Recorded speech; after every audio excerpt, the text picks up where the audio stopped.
Hello everyone, Danny here today to talk to you about John Maxwell's book, Failing Forward.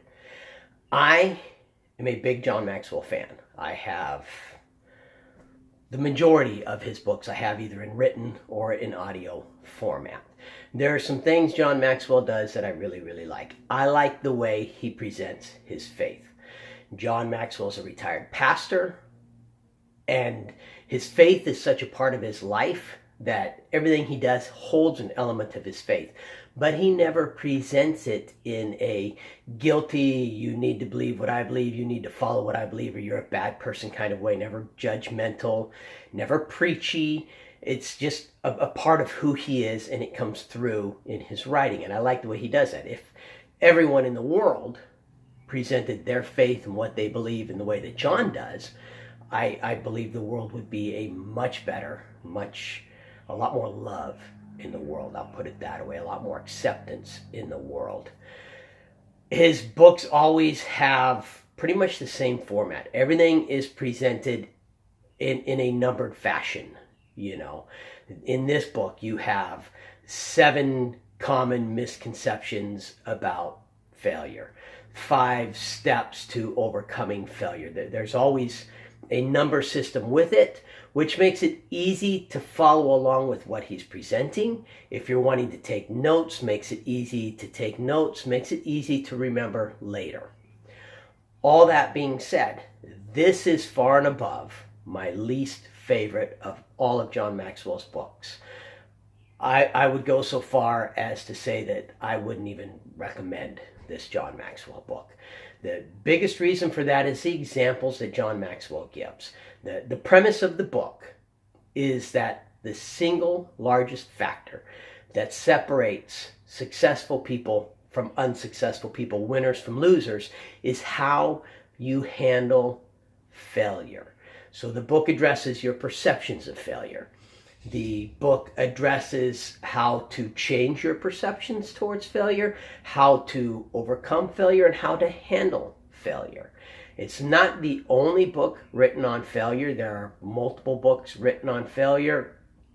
And in my opinion, a good book addressing overcoming failure will inspire you, will educate you, will give you a really good insight into yourself, a really good insight into how your mind works and what you need to do to overcome failure.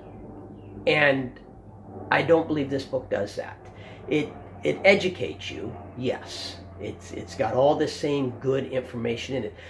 But the book has never inspired me. I've listened to it a couple times. I just finished listening to it again prior to this review so that I could give the review on it.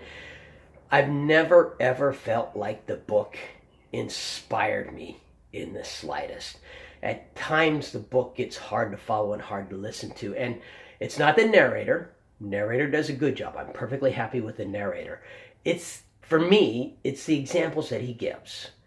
The examples that he gives, and part of this may be due to the fact that I just listened to an Andy Andrews book, and I'll compare and contrast the two right here. So Andy Andrews, when he uses someone as an example, the story is fleshed out.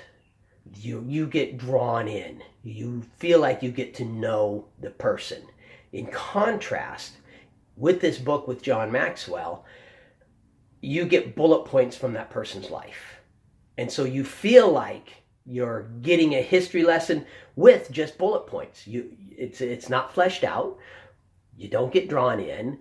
Your interest isn't grabbed and held. There's no excitement to it. There's no inspiration that comes from it. Add to that the fact that a good 50% of the examples, for me, don't have anything to do with the subject matter at hand. Mary Kay Ash, one of the first examples he gives is Mary Kay Ash. He talks about where she came from. He talks about the things she went through to become successful. Her banker laughed at her. Her accountant laughed at her. When she was about ready to launch the business, her husband died. These were all things that she had to overcome and conquer. if this was a book on overcoming obstacles, then I would say that that was a great example, because she overcame some serious obstacles. She started with $5,000. Her husband, who was her business partner, died just before the launch of the business.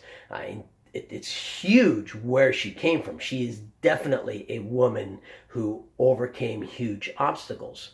But none of those are failures. Someone laughing at you is not a failure.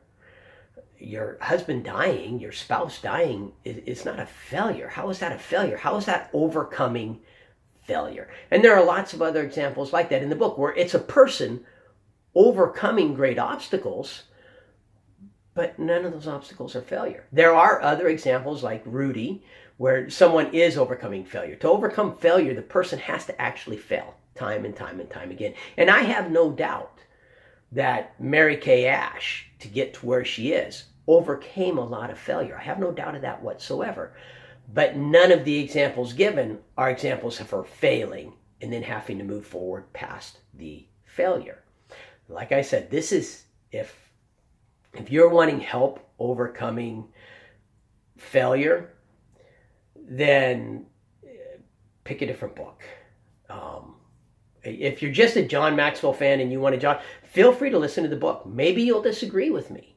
And this is all my personal feeling and my personal opinions.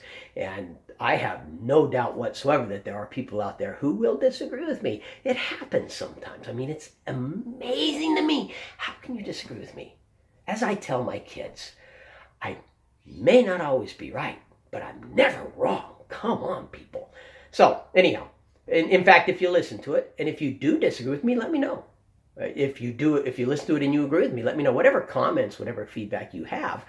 I wish more people would send me feedback about my videos, because I love getting the feedback, positive or negative. If you like my channel, please subscribe and have yourself a very wonderful day. Thank you.